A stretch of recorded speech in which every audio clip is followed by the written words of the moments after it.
Pick a track, pick a time, any day is fine. Pack a bag, say adieu, let's sail off, me and you, on another adventure. Hey guys! So, I started a YouTube channel 2 years ago for a purpose, and that purpose was not to put pretty pictures in a box and entertain all you guys with episodes of the fun things I do every week, because that's kind of lame. The real purpose of my YouTube channel is to show a lot of you guys out there that you're capable of a lot more than you give yourself credit for.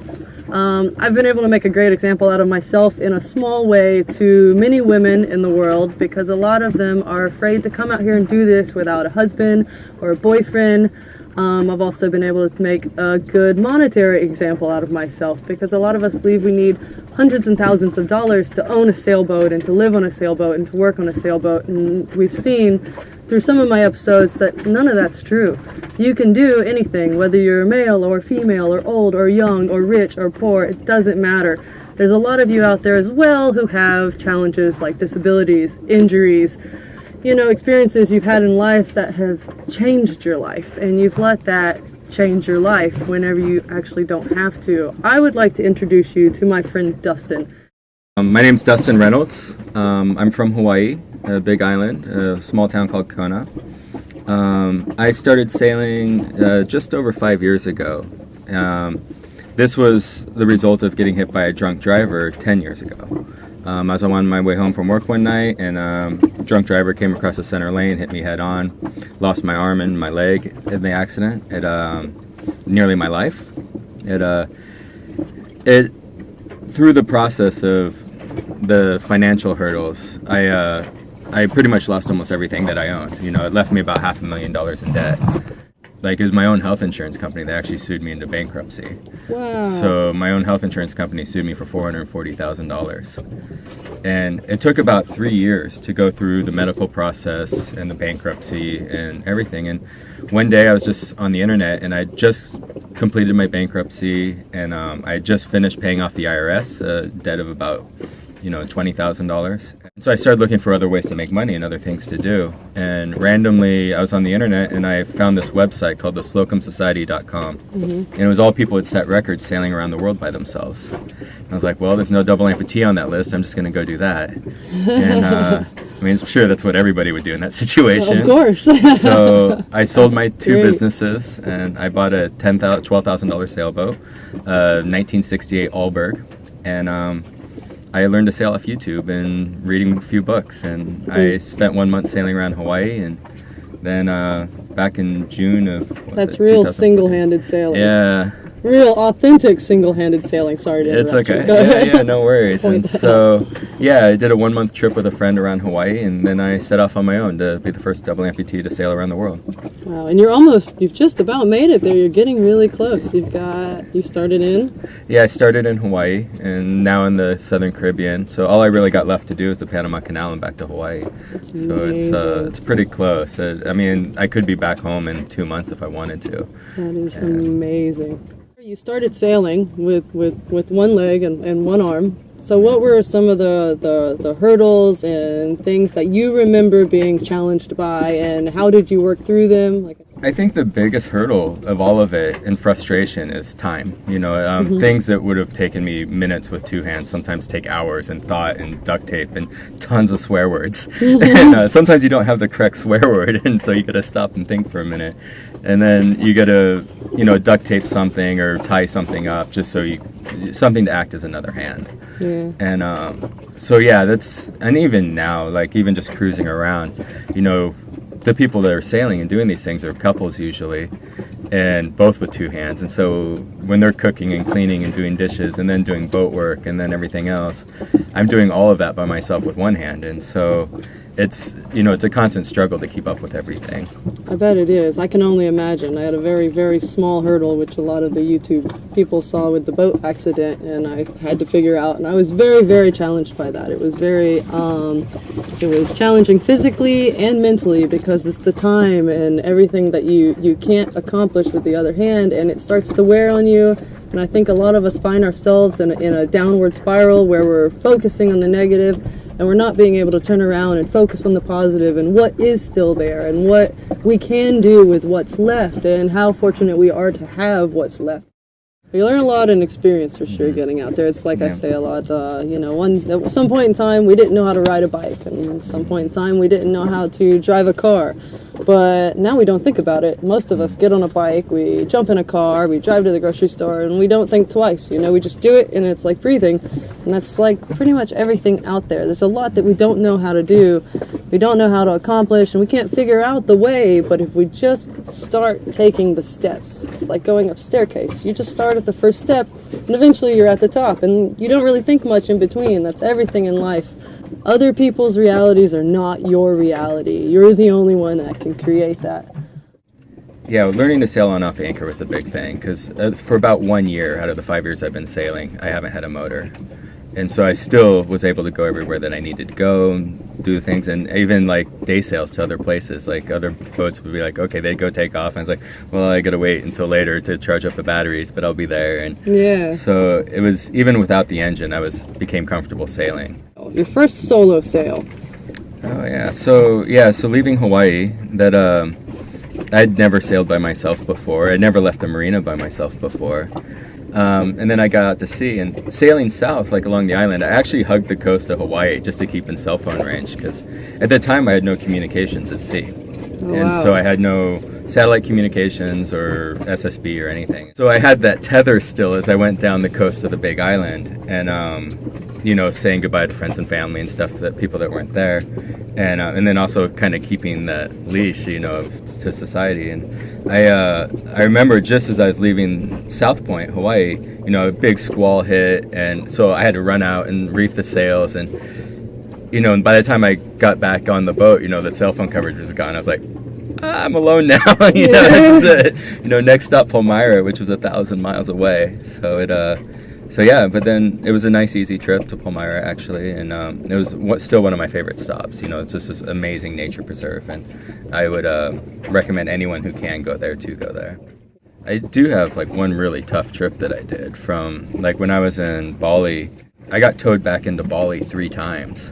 So I was going to try to sail 1,100 miles to Malaysia, and I couldn't get 5 miles out of Bali without getting towed back in. Oh goodness! And the one that really shook me, because it was always in my head that, okay, I don't need the engine and transmission, I could sail, but my forestay came down, and so I was... And the mast stayed up?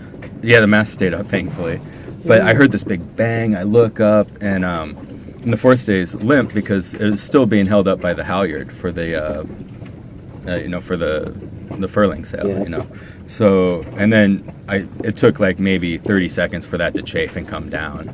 And so I put another line to, tension the mast. Mast forward, yeah. I was never worried before with the engine, but then the idea that the mast could come down as well, and I couldn't sail and didn't have an engine, it shook me a bit. And the 4th time I left Bali, I had this this Hindu blessing done on my boat.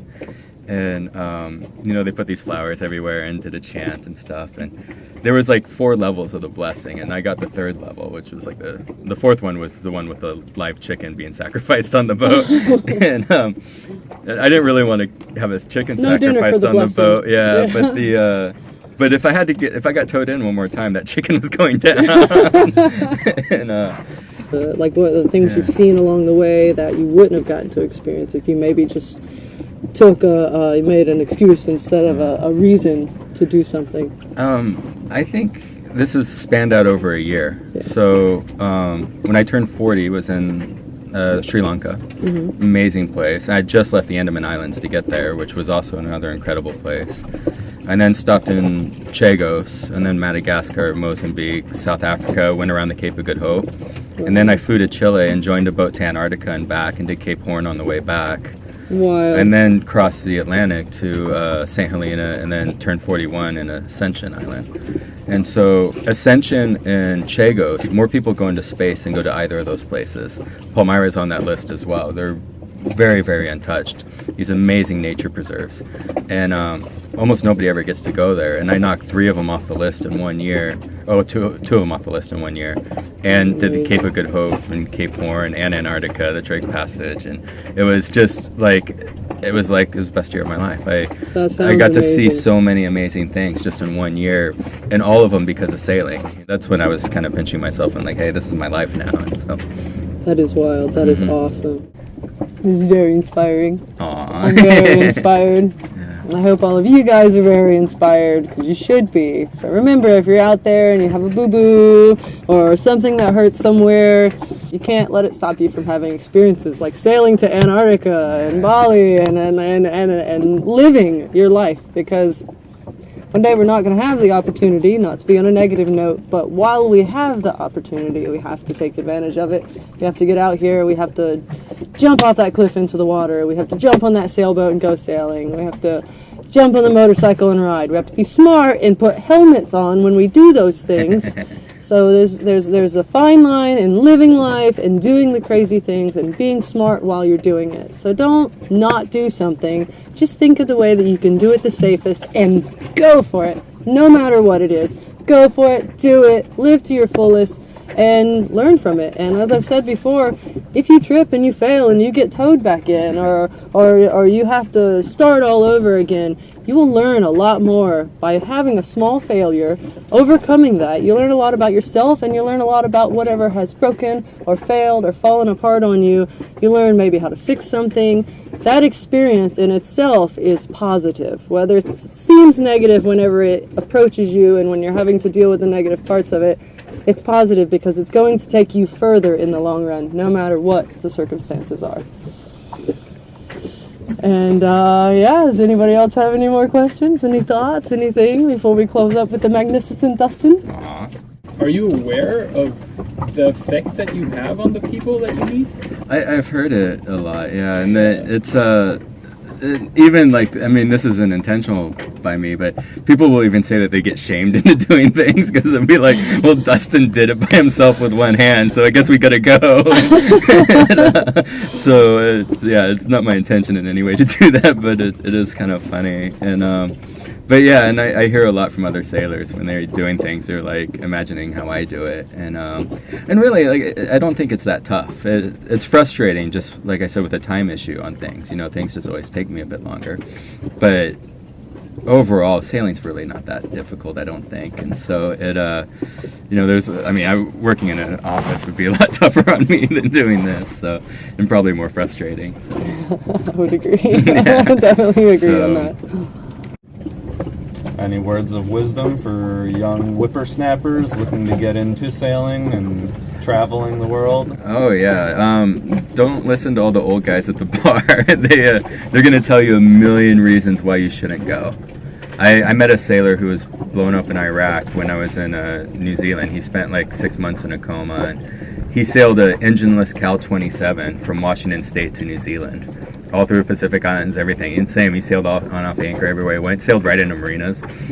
When I first started like talking about sailing around the world, people always said, oh, well, you need a certain type of boat and certain safety equipment, this and that, and most of that stuff you don't really need. The factory plastic boats all over the world, and all the old timers will tell you, no, they can't do it. And yeah, they can. Yeah. And so, yeah, that would be my recommendation, is just go. Just go. Just get on the bike and ride. Yep. Another small thought I'd like to throw in that I've noticed in talking to a lot of new sailors and people who just got boats, they're very hesitant to trust their own intuition. They're very hesitant to just, they think they haven't had the experience to do something, but you have an idea, you have a feeling in you that will tell you what's smart and what's not, and what's right and what's wrong, and you can do reading and research online. But the point I'm trying to make is trust yourself, trust you, trust your own intuition, do your research, and just do it. Just do it. Just do it. Just go. Just sail. Just jump in the water. Just do all the things that you want to do that you can think of and imagine. And we're just about to get rained on, so I think we're done. I think we're done for today. Thank you guys all very much for watching another adventure and meeting Dustin. Jump on in, grab a line. The water's feeling fine. Catch a fish, maybe two. Let's sail off, me and you, on another adventure. On another adventure. Let's sail off, me and you, on another adventure.